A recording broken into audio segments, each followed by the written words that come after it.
Welcome to the Awesome Business Podcast with your host, Ryan McPartlin. Guys, I've spent 25 years in the entertainment industry, best known as Captain Awesome from NBC's Chuck, or that guy from the Hallmark and Lifetime Christmas movies. The best part of my job is meeting a whole lot of extraordinary people from awesome businesses. That's what this podcast is about. I want you to meet and learn from these people too. We're going to pull back the curtain on actors, athletes, and entrepreneurs and the obstacles they overcame to star in their own success story. So join me and unleash your awesome. Okay, guys. I told you I was going to let you behind the curtain. Here we go. Okay. Imagine this. It's a long actor strike. You need work. You need it bad. You got to feed the family, keep a roof over their head. Agent calls, says, good news. There's an offer. An offer? Fantastic. What is it? What am I playing? We're going to send you the script. I sit down, I read the script, get to about page 30. He takes his shirt off. He's an Amish Adonis. That's it. That is what the script said. Let me just say, it was a long strike, and the dad bod was real.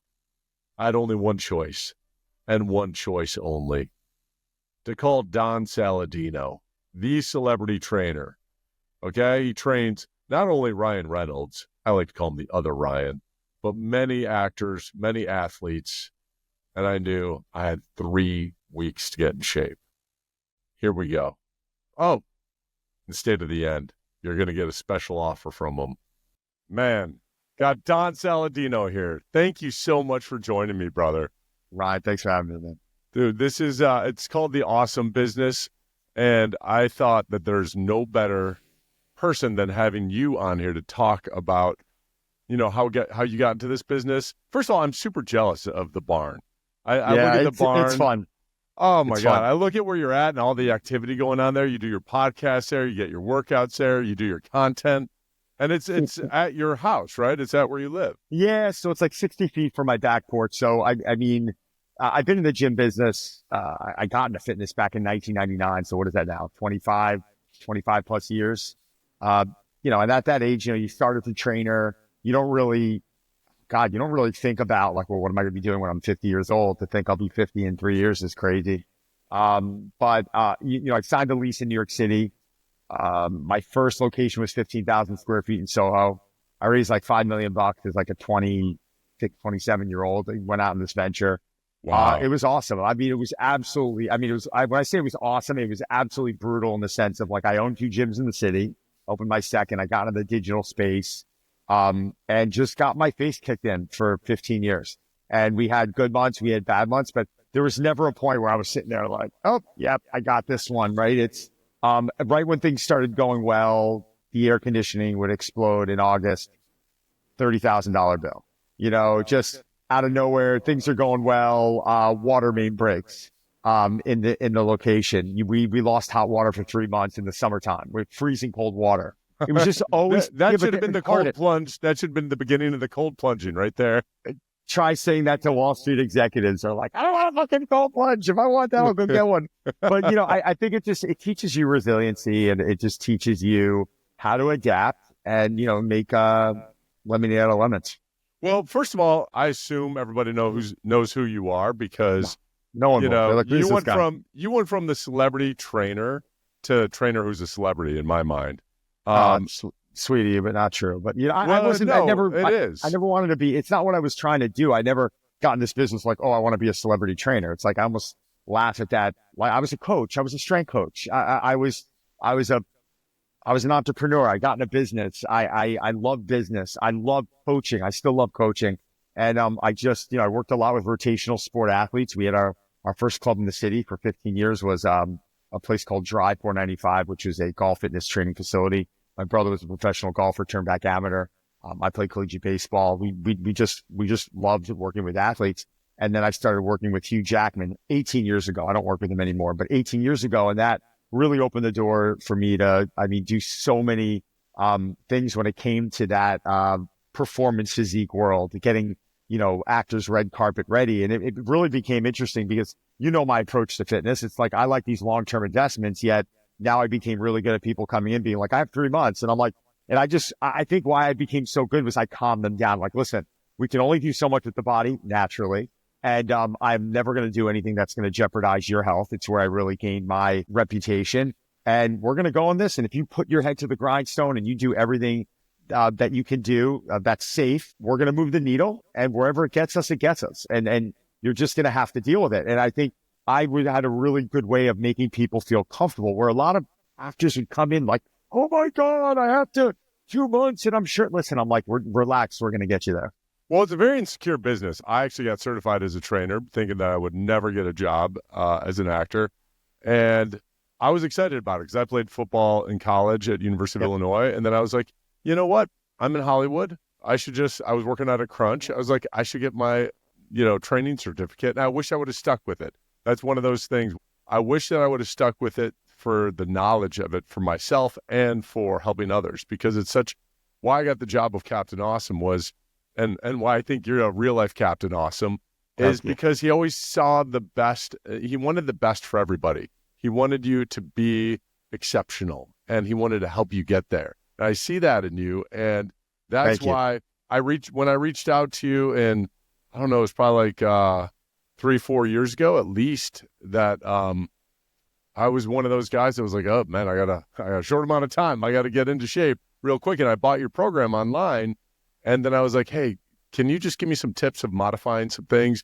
And you got, you hit me back right away. You DM me. You're like, all right, just email me and we're going to get you in shape.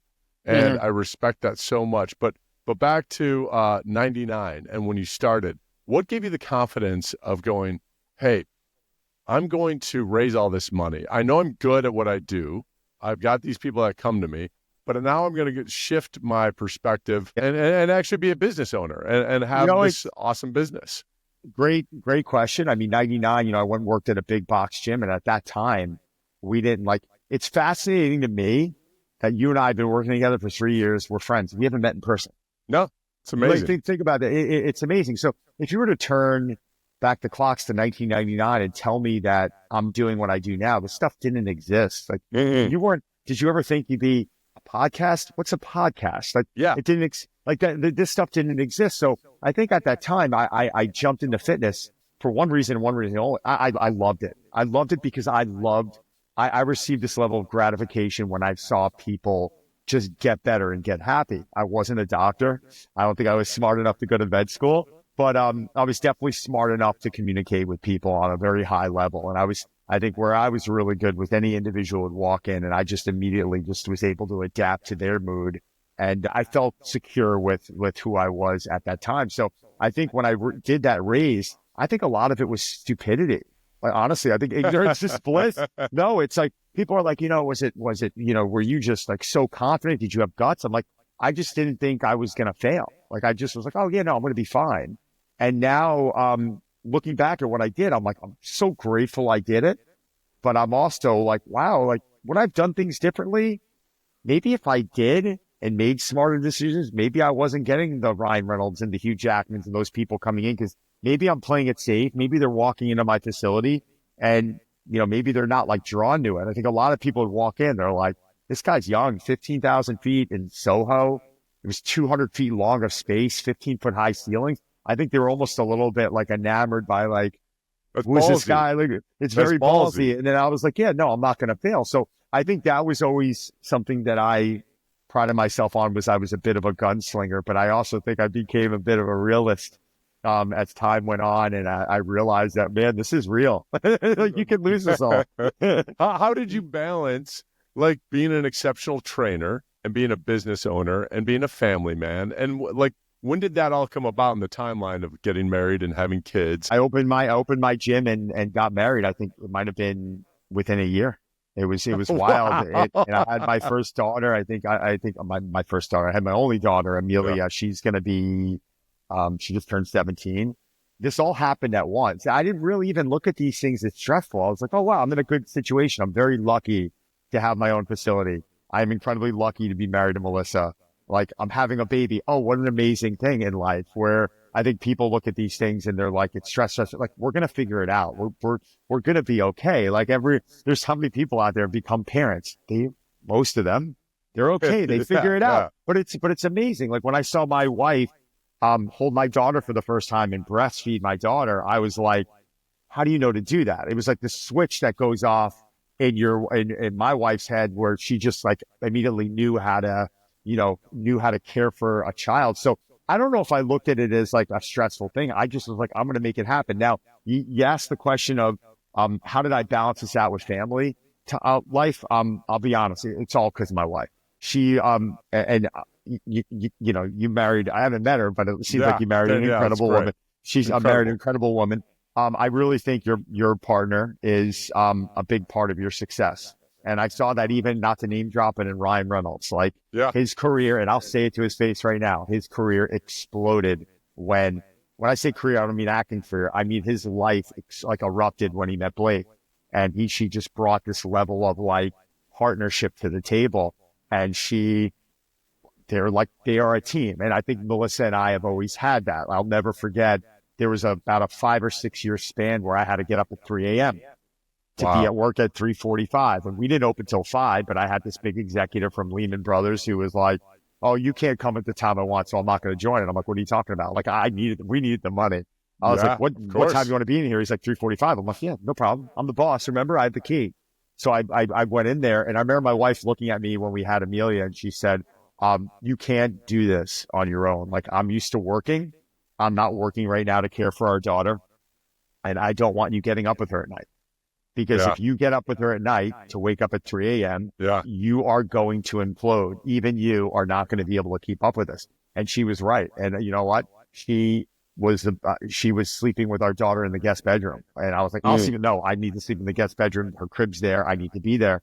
And it was a partnership. Now, a lot of people might look at that and say, how can you not have woken up with your daughter at night? I was working crazy hours.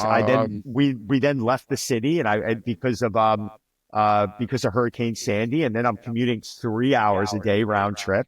It was very challenging. And if I didn't have her on my side, I would have been, I don't know how. Yeah, I think you hit on the head, because, when you have that type of partnership and that communication, it's like sometimes I see in other couples resentment of, oh, I'm doing all of this and you don't appreciate it, but your gratitude and your respect for how hard it is for her to be a full-time mom, and for her respect for how hard it is for you to do what you were doing and getting up at 3 a.m. is what makes it work, and the communication of both. And that is the most important thing to me in any relationship, is that kind of communication.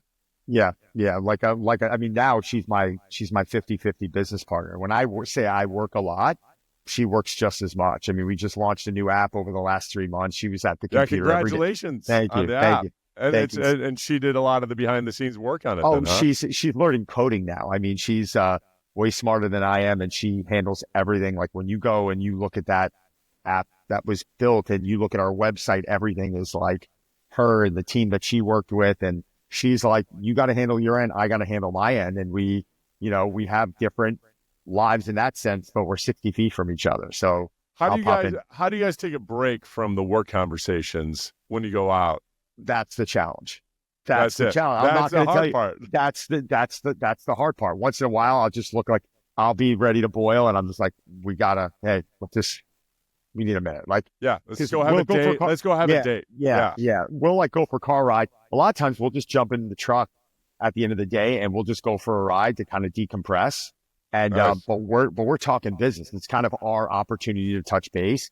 And then we kind of segue into the kids. And then last night, like our daughter's 17, our son's 16. We have 3 dogs. Like what's the math on that? 5, 6, 7, 8. The 8 of us are like laying in our bed, kind of laughing, watching TV, playing with the dogs. And we're looking at each other smiling. Like, this is pretty good, I know. It's great. Our kids are close in age, 2 years. I have a 17-year-old and a 15-year-old. I love it. 2 boys. And so we've gone through a lot of the same stages in life at the same time. And we ran a business that we actually just wound down, Plate Therapy, which was a meal prep company. Yeah. But it's the love for that, the love that we had for something that was so hard, and there was so much work. And it was, the respect that I have for small business owners now. I mean, I always had a respect for it, because both of our parents ran businesses, so I knew that my dad couldn't be at the football games all the time. I knew that, he was getting up at 4 a.m. all the time because he needed time to himself to just go, I need to get some work done before the hurricane hits, the everyday hurricane of all the decisions you have to make. And but that ignorance is bliss thing is, we had a lot of celebrity clients out here in LA, a lot of friends, and it was like, oh, of course we can deliver there. And we never did the math on how far that delivery was and was it worth dropping off there. So now we got to try and advertise that area. And there were so many decisions to have to be made. And like you said, pipes are breaking, increases in the contract that we didn't necessarily read between the lines of going, wait, now this next year, like, how did it go up so much? How did we go from food business? And You're it's in the food business. It's the hardest business. It's my family. That's where my family started. That's what I was raised in, the catering business. So it's a ticking clock, right? It's always a ticking clock. The hardest. I mean, it's a service. I mean, you're dealing with food delivery. You're dealing with people. It's like, oh my God. So I give you a lot of credit for doing it, but it was 9 years, and you know what? We're better for it now. And Danielle's going to do something with it. She's going to go digital and try and teach people, because the expense of meal prep, there's so many companies that went out of business that the expense of meal prep became so hard to sustainably do it and do it in a way that you want to really be conscious about the ingredients. So the way she's going to do it now is just go digital, like eventually get an app like yourself, and then teach people to do it at home the best they can. You're still going to eat out. You're still going to get meal prep in other places. But a lot of people just don't know how to quickly meal prep at home. So, and it's an art. And speaking of that, let's talk about nutrition for a second, because there's so much conflicting advice when it comes to nutrition, when it comes to training. I'm working out fasted sometimes. I'm not working out fasted other times. I'm crashing after I eat lunch. I got that afternoon crash. And I always go, oh shit, I got to write this down and ask Don about it. So like, what are some, now that we're in the meat of it, what is it, some practical advice you can give to people? Because I think that every time I hear you drop a little bit of wisdom, it just brings me back to what's tried and true. And we talked about this before, and going, oh, that trend that's out there, whatever it might be, is not the answer. Let's go back to this. And what is it, like just a couple, bits of advice that you give right away when people train with you the first time? What's interesting about nutrition, it's almost like a car that we fill with gas. Like every day you wake up to, let's say you fill the car up with gas today. Well, you're going to have a different level of gas on Tuesday, Wednesday, Thursday. It's all different, right? And the human body is incredibly smart, because it'll adapt to the amount of gasoline you put into it. Like cars not. Like you jump in your car right now and you start driving cross country. If you don't pull off for gas, car's going to stop. Like, right? Yeah. And I think with the human body, what I think is very deceiving is people will start consuming less energy, less fuel, and their body adapts to it. And a lot of times they could be making really good food choices. Like I'm a big food quality guy, as you know. Like I do not believe that all calories are equal. But I do believe that if you're not getting enough of them, your body is going to slow down. And that's when you hear about people, well, I don't even have much energy to get off the couch anymore. I'm not hungry. My sleep quality's, diminishing. I'm waking up all the time. And I think it's because when we go into this deficit all the time, the body is like, no, give me more. On top of it is your blood sugar levels off. And typically when someone is in the evening reaching for the pantry or reaching for that freezer where the ice cream is, right? And we've all been there. It's normally a sign that they're under fueled during the day. So I've never seen anyone, and I hate using the word fat, but I've never heard anyone turn to me and be like, oh, well, how's your eating go? I'm eating like very fibrous, nutritious, high protein foods, and things like vegetables and lean protein and sweet potato, and I'm just gaining body fat. You don't hear that, right? So what I try and challenge people to do is I'm like, overeat the good stuff, get a high protein diet. At the very least, go overeat the vegetables, go overeat the proteins, get good slow burning carbohydrates like sweet potatoes and, quinoa and stuff like that is fantastic. And let's see what happens to your body with like the 3 square meals a day. Now, some people can just make those decisions and their body and their energy goes in a great direction. And I applaud and congratulations, and that's great. But there's other people out there that are like scratching their head and they're like, I'm making good food choices, but I can't lose weight, or I can't burn body fat, or I am just having cravings all the time. And that's where I think tracking can be very valuable, as long as we are paying attention to that high quality food. Many times I find that someone's fiber is way too low, and we fix fiber, and out of nowhere they start losing weight, or they start feeling satiated, or protein. Like I'll promote one of my best friends, Dr. Gabrielle Lyon. If no one knows who she is, look her up. But she's talking about the importance of muscle, for our overall longevity and health. And guess what? Our muscle building block is protein. So strength training and protein and all these things, start it. Just do it. Yeah. Don't worry about the best program. Just start doing it. Stay hydrated, move, strength train, eat protein. Good things will start happening. And then as we build that confidence, then that's when I think a coach can be really helpful to help you fine tune things. Dude, that's such great advice. I remember panicking. I was one of those actors that panicked and came to you when I was doing the Amish Affair. Great movie. I love that, by the way. By the way, and you looked unbelievable in it. But you made such I think what's part of it was you were like, you're like, what do I have to change? And I'm like, dude, look at yourself, man. Like, just keep doing what you're doing.